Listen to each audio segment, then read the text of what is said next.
नमस्कार। कैसे हैं आप लोग? मूड कैसा है? जितवाओगे 100%?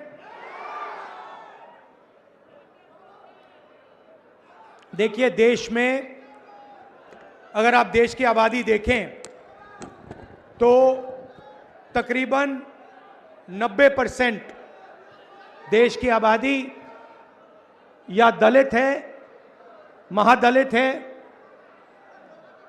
पिछड़ा है, अति पिछड़ा है, आदिवासी है, अल्पसंख्यक है।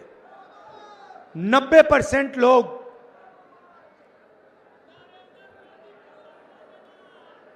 इन नालंदा क्या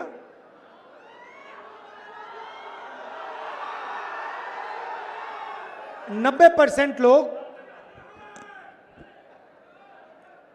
समाज के अति पिछड़ा, दलित, आदिवासी से आते हैं।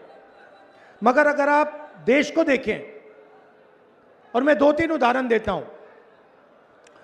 अगर आप हिंदुस्तान के सबसे बड़ी कंपनियों को देखें, कॉरपोरेट इंडिया को देखें, अदानी, अंबानी जैसी कंपनियां जो हैं, 500 सबसे बड़ी कंपनी की आप लिस्ट निकालिए, और इसमें पिछड़ा, अति पिछड़ा, दलित, महादलित, अल्पसंख्यक, आदिवासी को ढूंढ के निकाल दीजिए, आपको कोई नहीं मिलेगा। आपको एक नहीं मिलेगा। सारे के सारे 10% आबादी में से आते हैं। सारा बैंक का धन उनको जाता है, सारी नौकरियां उनको जाती हैं, ब्यूरोक्रेसी में उनको जगह मिलती है। आप जुडिशरी देखिए, वहां भी उनको सब मिलता है। सेना में उनका कंट्रोल है, और 90% आपको जो आबादी है वो आपको कहीं नहीं मिलेगी। अब मेरा कहना है कि अगर हिंदुस्तान के 90% लोगों को हम शामिल नहीं करेंगे, चाहे वो कॉरपोरेट इंडिया हो, चाहे वो जुडिशरी हो, चाहे वो ब्यूरोक्रेसी हो, तो अगर हम इनको नहीं शामिल करेंगे तो कैसा हिंदुस्तान बनेगा? अंबानी, अदानी जैसा हिंदुस्तान बनेगा, जहां पूरा का पूरा धन 2-3 लोगों के हाथ में।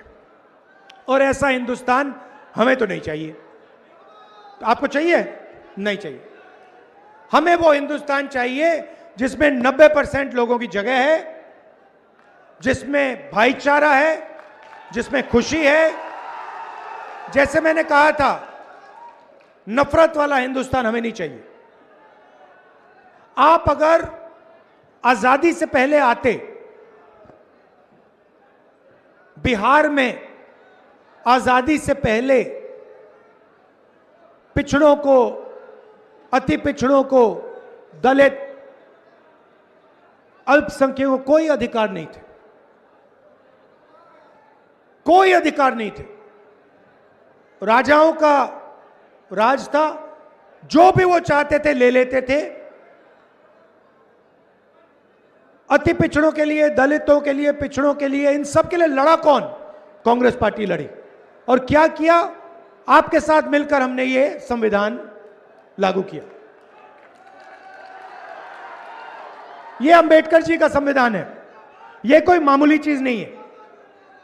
इसमें अंबेडकर जी की सोच है, गांधी जी की सोच है, सरदार पटेल, जवाहरलाल नेहरू, सुभाष चंद्र बोस, इन सब की सोच है। इसमें सावरकर की सोच नहीं है, इसमें गोडसे की सोच नहीं है, इसमें आरएसएस और बीजेपी की सोच नहीं है। सही बोला, गलत बोला? आरएसएस और बीजेपी चाहते हैं कि हिंदुस्तान में 5-10 लोग राज करें और बाकी लोग या भूखे मर जाएं या कुछ ना बोलें। मैं आपसे पूछना चाहता हूं, 20 साल से यहां पे नीतीश जी की सरकार है। पूरे देश में बिहारी मजदूरी करते हैं। यस सर, करते नहीं करते? मतलब मैं लद्दाख गया था, बर्फ, सर्दी, बर्फ, वहां पे कौन सड़क बना रहा था? बिहार के लोग। मुंबई में बड़ा सा पुल बना, किसने बनाया? बिहारियों ने। वो जम्मू कश्मीर में बड़ी सी बड़ी टनल बनी, किसने बनाई? बिहारियों ने। असम में सड़क बनती है, कौन बनाता है? बिहारी बनाते हैं। तो नीतीश जी ने यहां रोजगार मिटाकर आपको देश का मजदूर बना दिया है। मैं युवाओं से पूछना चाहता हूं, आप मजदूर बनना चाहते हो क्या? आप पूरी जिंदगी मजदूरी करना चाहते हो क्या? आप रोजगार चाहते हो ना? नरेंद्र मोदी जी आते हैं, कहते हैं भाइयों और बहनों, भाइयों और बहनों, मित्रों, मैंने डेटा इतने कम दाम पे बेचना शुरू किया है कि बिहार के युवा आज रील देख सकते हैं, रील बना सकते हैं, फेसबुक पे जा सकते हैं, इंस्टाग्राम जा सकते हैं, देख सकते हैं। भैया, रील बनाने से आपके जेब में पैसा आता है क्या? रील बनाने से आपके मेज पर भोजन आता है क्या? नहीं। नरेंद्र मोदी ने आपको यह नहीं बताया कि जब आप रील बनाते हो और अपने दोस्त को बेचते हो तो फायदा अंबानी को होता है, फायदा अदानी को होता है। नरेंद्र मोदी ने आपको यह नहीं बताया कि बिहार में किसानों से छीनकर 1 रुपए में अदानी को जमीन दी गई है। 1 रुपए प्रति एकड़ में अदानी को जमीन दी गई है। यह नरेंद्र मोदी ने आपको नहीं बताया। अमित शाह ने आपसे कहा, चुनाव में उसने कहा कि बिहार में उद्योग लगाने के लिए जमीन नहीं है, उद्योग लगाने के लिए जमीन नहीं है, मगर अदानी जी को फ्री गिफ्ट देने के लिए बहुत जमीन है, कोई कमी नहीं है उसके लिए। देश के एयरपोर्ट, पोर्ट्स, रेलवे स्टेशन, सड़कें, इंफ्रास्ट्रक्चर, डिफेंस की इंडस्ट्री, गोला बारूद, मिसाइल, ड्रोन, ये सारा का सारा नरेंद्र मोदी ने अदानी को दे दिया है। आपको क्या दिया? नोटबंदी और गलत जीएसटी। जीएसटी क्या है मैं आपको बताता हूं। जीएसटी आपके जेब में से टैक्स लेने का तरीका है और ऐसे लिया जाता है जो आपको पता भी नहीं लगे। आप पेट्रोल खरीदो, शर्ट खरीदो, पैंट खरीदो, जूता खरीदो, सेलफोन खरीदो, जीएसटी, जीएसटी, जीएसटी। आपके जेब में से सीधा पैसा निकलता है। जितनी जीएसटी आप देते हो, अगर आपने शर्ट खरीदी, जितनी जीएसटी आप दोगे उतनी ही जीएसटी अंबानी उसी शर्ट के लिए देगा। वो है अरबपति। किसान के पास 10-15 हजार रुपए बैंक अकाउंट में, मगर जीएसटी एक जैसी। किसान का कर्जा माफ कभी नहीं हो सकता बिहार में। अदानी अंबानी का जितना कर्जा माफ कराना है करा दो। नोटबंदी और गलत जीएसटी ने बिहार के युवाओं से रोजगार छीना है। जानबूझ के बिहार के जो छोटे छोटे बिजनेस थे उनको खत्म किया गया है। क्यों? क्योंकि अदानी और अंबानी चाइना का माल बिहार में बेच पाए। आप देखो, ये फोन है, किसी भी फोन के पीछे देखो, मेड इन चाइना लिखा होगा। अपनी शर्ट के पीछे देखो, made in Bangladesh, made in China. जूते के नीचे देखो, मेड इन चाइना। जब आप चाइना का जूता खरीदते हो, चाइना का सेलफोन खरीदते हो, फायदा चाइना के युवा को होता है, चाइना की कंपनी को होता है, और जो हिंदुस्तान में बिकवाता है उसको होता है। यह सेलफोन हिंदुस्तान में कौन बेचता है? अंबानी। अंबानी। तो फायदा किसको हो रहा है? अंबानी को, अदानी को, चाइना के युवाओं को, चाइना की कंपनियों को, नरेंद्र मोदी को। लाखों करोड़ रुपए जो अदानी बनाता है वो बीजेपी को दिए जाते हैं। आप देख लीजिए, चुनाव देख लीजिए, टीवी देखिए, उनको कोई पैसे की कमी नहीं है। मैंने भी शुरुआत में कहा मीडिया के हमारे मित्र हैं, ये हमारे मित्र नहीं है, ये उनके मित्र हैं, नरेंद्र मोदी के मित्र हैं। पैसे की कोई कमी नहीं। जितना टीवी पे दिखाना है दिखा दो नरेंद्र मोदी का चेहरा, 24 घंटे चला। मगर बिहार की जनता होशियार है। मैं आपसे सवाल पूछता हूं, यह फोन है, इस पे मेड इन चाइना लिखा है, इस पे मेड इन बिहार लिखा होना चाहिए? होना चाहिए नहीं होना चाहिए? हम चाहते हैं कि मेड इन बिहार इस सेलफोन पे लिखा हो, चाहते हैं कि मेड इन बिहार आपके शर्ट पर, पैंट पर, जूते पर, कैमरा पर लिखा हो। आप भूलो मत कि एक ऐसा समय था जब दुनिया की सबसे बेहतरीन यूनिवर्सिटी नालंदा यूनिवर्सिटी बिहार में हुआ करती थी। सही बात है। लाइन लगती थी, लाइन लगती थी। चाइना के लोग, जापान के लोग, कोरिया के लोग, इंग्लैंड के लोग लाइन लगाते थे, हमें नालंदा यूनिवर्सिटी में जाना है। सबसे बेहतरीन यूनिवर्सिटी थी दुनिया में।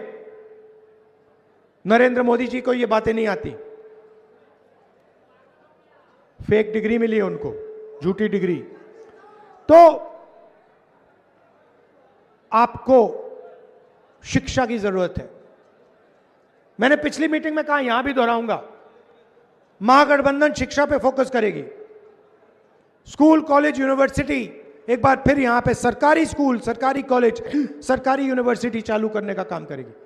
और मैं आपको एक वायदा कर रहा हूं, 100% मैं आपको बता रहा हूं, जिस दिन इंडिया गठबंधन की सरकार दिल्ली में आई, उस दिन एक बार फिर दुनिया की सबसे बेहतरीन यूनिवर्सिटी नालंदा में होगी।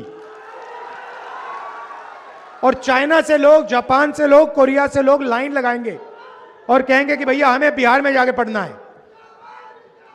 आजकल क्या हो रहा है, ये युवा आए हुए हैं, आप एग्जाम के लिए पढ़ाई करते हो, महीनों के लिए आप लगे रहते हो।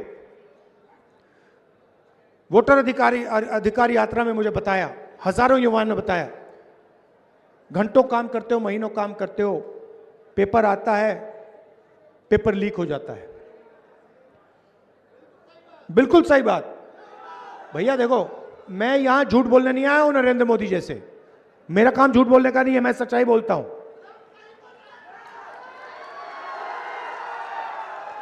तो पेपर लीक होता है, जिनकी जानकारी होती है, जान पहचान होती है, जिनके पास पैसा है, उनको सरकारी जॉब मिलती है। और जो पढ़ाई करता है, जो ईमानदार है, उसे कहा जाता है भैया आपका पेपर लीक हो जाएगा, अगले साल करो, जाओ। धरना चल रही थी, महीनों के लिए वहां पे बैठे हुए थे पटना में, नीतीश जी मिले तक नहीं। मैं जाके मिला, कोई मदद नहीं की उनकी। पेपर लीक हुई, चोरी हुई, उनका भविष्य उनसे चोरी किया गया, मगर एक शब्द चीफ मिनिस्टर ने नहीं बोला। बिहार का स्वास्थ्य का सिस्टम समझना चाहिए, एम्स चाहिए, ऑल इंडिया मेडिकल इंस्टीट्यूट, सामने मेट्रो स्टेशन है, रात को वहां जाइए, नीचे देखिए क्या हो रहा है। 3-4 हजार लोग ऑल इंडिया मेडिकल इंस्टीट्यूट के सामने मेट्रो स्टेशन में सोते हैं। कहां के हैं? बिहार के हैं। क्यों? क्योंकि बिहार में जीने के लिए अस्पताल में नहीं जाते हैं लोग, मरने के लिए अस्पताल जाते हैं। अगर आपको मरना है तो आप बिहार के अस्पताल में चले जाओ, मार देंगे आपको। तो रोजगार नहीं दिया, अस्पताल नहीं दिया, यूनिवर्सिटी कॉलेज नहीं दी, तो दिया क्या?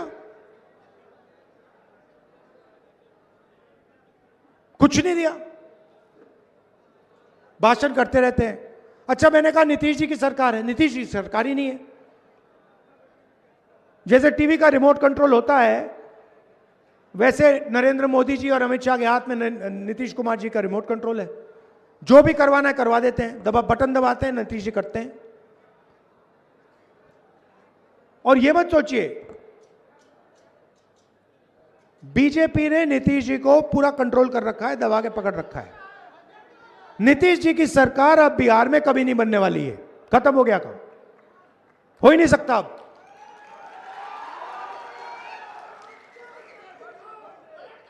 तो आप दूर दूर से आए, हमारे यहां पे पीसीसी प्रेसिडेंट जी हैं, आइए जरा, राजेश राम जी, ये कांग्रेस पार्टी के बिहार में सबसे सीनियर नेता हैं।